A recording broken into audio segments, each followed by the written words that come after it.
I'm the boss for that one.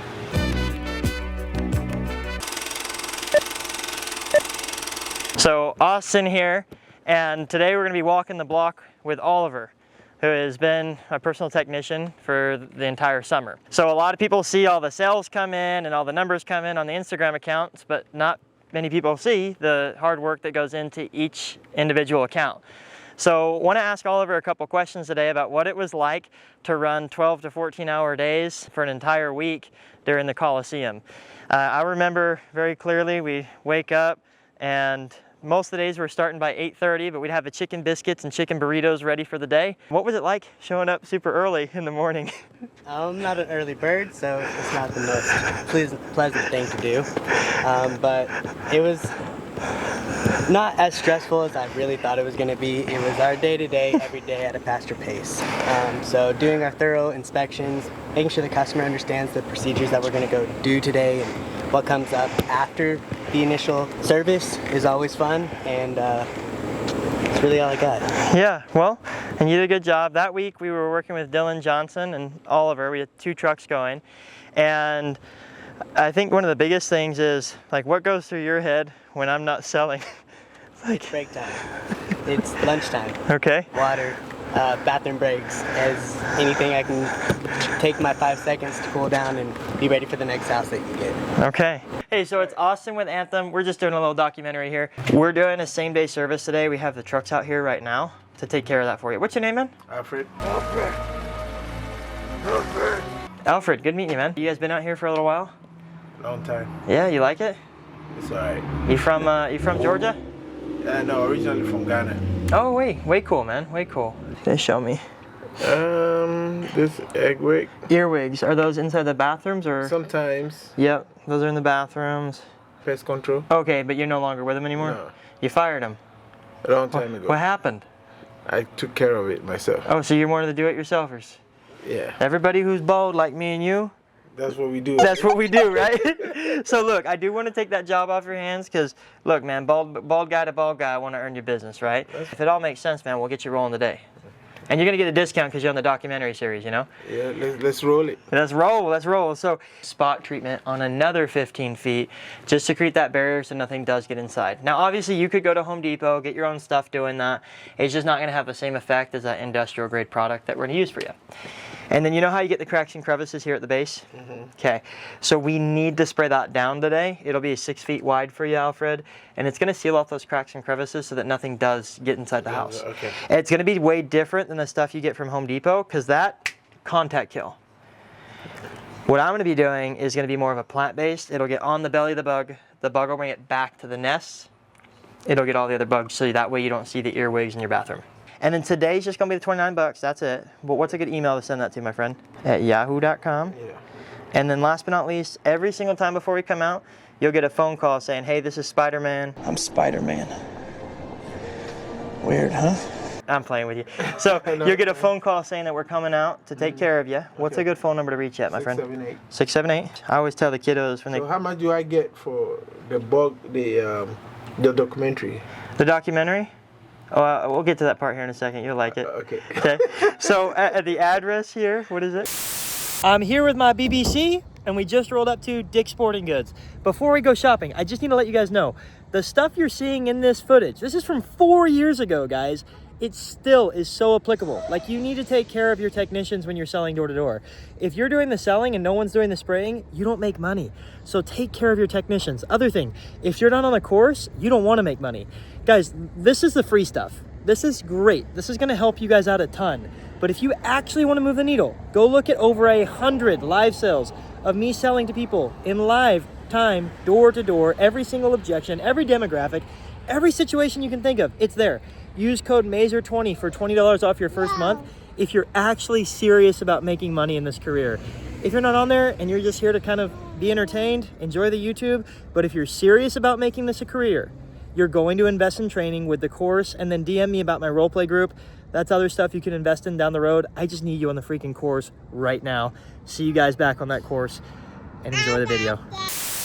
And then the spider webs, are those are on the front of the back of the house, I'm assuming, as well, like these egg sacs? Yeah, they are. Oh, dude, and That's a wasp nest we got right there as well. Yeah. So the biggest thing with these is as it starts getting colder, those things will start getting inside. So that's why it's super important that we're starting today for you. That's cool. But I will put here, price never goes up. And I'll show you, dude, I got something for you. Price never goes up for that. What's cool with us is a lot of other companies, they're gonna give you a price. You know, your internet company, they give you a good rate, and then I ain't doing that to you. Your stays Same. It's 129 for. years.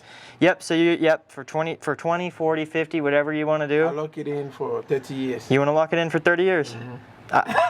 Let's just start out with 3 to start, but you lock it in forever. No, you don't wanna do no, 30 yeah. years. No, we do 30 years. We'll do 30 years for you, man. We'll do 30 years. So you'll be here forever, man. But no, hey, I put in the agreement that the price never goes up.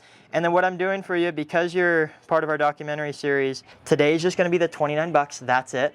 Okay. My robot's yelling at me, man. Yeah, I know. I heard that. What's he saying? Defend this family, Autobots, as they have you. They say come right. Come ride it? Taking too long. He's going to die. Oh, there we go. Okay, so No one knows what it's like. I'm the boss for that one.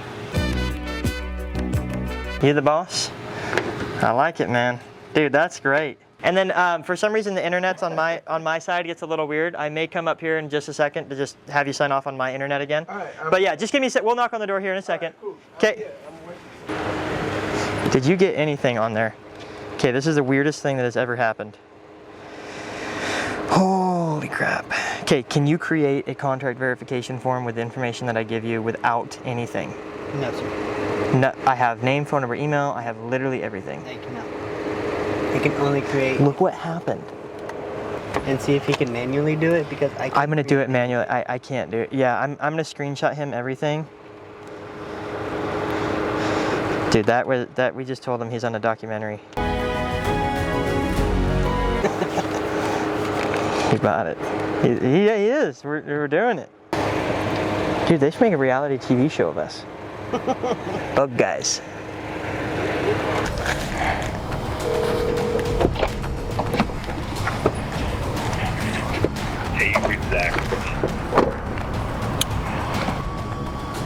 Dude,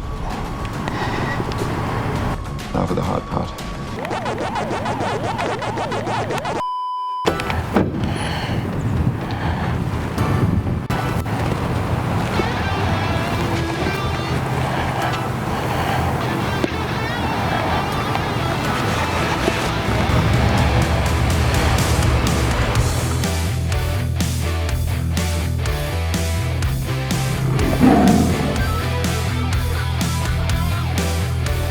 So Austin, you've been doing fantastic this whole summer. How do you keep a level head when you start getting on the doors and you get a no and a no and a no? and another no, and another no. So I think the biggest thing that's been helpful this summer is just realizing that eventually the deals will come if we just trust in the process. One of the things I think is like a turning point for me is we were having like a really slow day, and I was like, okay, we're gonna go over here and have a good day. And you go, yeah, you always have a good day afterwards. Of course. And so I think that was just that was a good turning point for me, just knowing that like, okay, other people trust in me. So if Oliver trusts in me, then I can go do it. But what keeps me motivated on a day-to-day basis is just wanting to hit our goals and make my family proud. And I always have the picture of my wife and baby on there, and it just pushes me to work hard. Hey. Hi. You look thrilled. Are you still listening? Absolutely, only if you're buying. Wrong answer! So look, hear me out. I have a notes listing side. I saw it, but you guys are my favorite people to talk to. All right, please leave. Oh, you, for real? For real. All right, hey, God bless you, okay? We tried, right? Take care. You blew it! If you're trying to do anything big in your life, it's super important to have a mentor. And so for me, a mentor is somebody that's been somewhere where you want to go and you follow their lead and you take their advice and you actually apply their advice so that you can have changes in your life. I think the biggest reward for a mentor is once they give you advice and you apply it, you see the results, they want to continue mentoring you and helping you out. And so if there's anybody in your life that you want to aspire to be like, For me, it's my buddy Jeremy Davis, who started in alarm sales, and before COVID happened, I was going to sell alarms, and that all kind of fell through, but we maintained that relationship. And so he's kind of guided me through all of my goals in pest control and helped me hit them, and develop systems in order to hit them, and helps me with my mindset. And overall, he's just an incredible husband and father. So I aspire to be like him, so I take all of my advice from him. And so I think it's important in life, if you want to go somewhere, talk to somebody who's been there before. In the sales world, if you know, I'm happy to help. If anybody wants to know how I've done what I've done, happy to help them out. And just reach out to people. They're always happy to extend help to you. If you just ask them honestly, how do I do this? A lot of people will show you how to do what they've done. It wouldn't be me, it would be my dad. We'll come back another day, okay? Yeah. Mitchell, take care, my friend. Thank you guys. I was just saying, if you have like a bad day, just be grateful for what happened previously. Be grateful for what you have ahead of you. So, for example, okay, it's 5 o'clock and I'm at one sale. Oh, I'm grateful for the one sale that I have, and I'm also grateful for the 3-4 hours that I have ahead of me. And that way you can constantly be in a state of gratitude, as opposed to having panic and anxiety for not having the number that you quote unquote should have.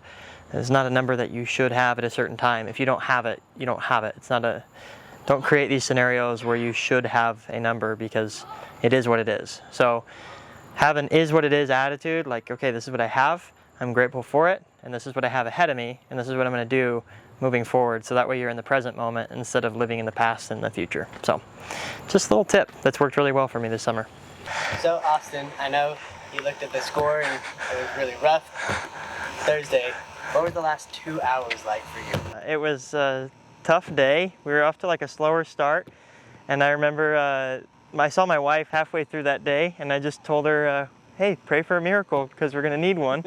We pulled up to this neighborhood, Turtle Creek out there in Winder, and we just saw a miracle happen. Like every single person that I talked to was just a yes, a yes, a yes. And it was funny because we've worked the neighborhood before and it wasn't like that. But just we pulled in and it was awesome. So we threw down some high contracts and I was able to help out a lot of people, and it was a great experience. But it was just like, I think after about 2 accounts went in, I was like, this is a miracle, it's happening. We're gonna hit 20 tonight. And we did. At 10:05, we got the final account. So, How'd that feel? Amazing. All your hard work done? Yeah, it felt really good.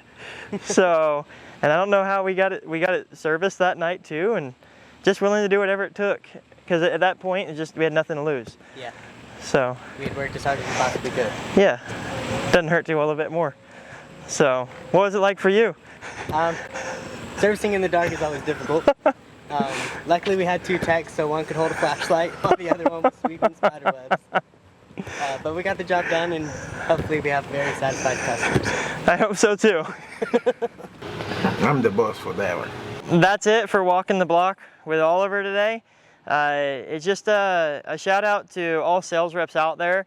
When you're working with the technicians, you guys are a team, and so do everything you can to make them feel a part of the process, because it's so much more fun when you're working together towards a goal rather than just having them service your accounts. Always reach out to technicians, maybe shoot them a tip here and there for servicing your accounts, because at the end of the day, their hard work is helping bless you. So let's all try to like strengthen that relationship as sales reps and technicians throughout our company, just so that we can show their appreciation to them.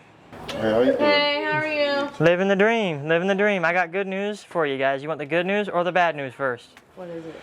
Well, you want the good news or the bad news first? Good news. All right, the good news is I'm your friendly neighborhood Spider-Man. Ready for the bad news? Yeah. A lot of bugs out here. Good to meet you, Austin. Nice to meet you. Basically, tons of spiders in the house recently is what I've been seeing. Yeah. I'm giving everybody out here the renter's discount, even though they could be homeowners, just because I've talked to so many renters. Yeah. You know John right down the street? Yeah, Okay. everyone's renters, yeah. Yeah, everybody is. We just set out Alfred, Otto, Okay. Krishna. You know Alfred then? Okay. At the corner Yeah, house. yeah. Yeah. Well, we'll get you set up on the renter's discount here. When you move, where are you moving to? I'm moving to South Georgia with my dad, so it wouldn't even. I can't help you don't there. even Need it. Yeah. Yeah. Yeah, I don't even need it. Yeah. Okay, well, hey, well, God bless you. Well, yeah, thanks. Congratulations on the move. Well, thanks. Yep, I'm glad to get out of this neighborhood, to be honest. Really? You don't like it out here? At this point in time, we've serviced roughly 1,010 accounts. And so we secured the golden door yesterday, which has been awesome. It's always been a long-term goal of mine. Right now, we're sitting at roughly 525K in revenue. So I still am aspiring to shoot closer to 600K in revenue and keep pushing. And so not where I want to be there, but I can keep on pushing through the rest of September and hit my goal this summer. And so account-wise, I want to gun for 1,250 accounts, just because I do have quite a few knocking days left. I can get a lot of work done and just see how far I can go at this point. So it's super easy to let complacency kind of seep in, and you can kind of feel that on a day-to-day basis sometimes. But what's important is like, okay, how do I respond to it? And so what I've been trying to do is use that, whenever you have that feeling of, okay, I've done enough, use that as a trigger to do more. And so that's helped me out a lot in my door-to-door career, pushing to get one more sale, one more time, you know, one more door at dark. It always pays off. So that's where I'm at right now, about 1,010 accounts, shooting for 1,250. I can do it, just reverse engineer it and make it happen. What's next? Obviously just hit another golden door next year and improve upon it, sell more revenue, and continue helping train you guys. Super grateful to be here, and it's always been a dream of mine to do what I'm doing literally right now, and I've been having a blast. So I think that's another change I've made this summer, is I've just had fun in the process and I've enjoyed the journey versus being fixated on the result. The hardest times for me this summer was when I was fixated on 1,000 accounts. The funnest times this summer was when I just focused on the process. I had fun, and I was just I had urgency, and I focused on the process, and then the results that I desired came. So that's where I'm at right now. Grateful to be here, and look forward to continue doing what I love to do.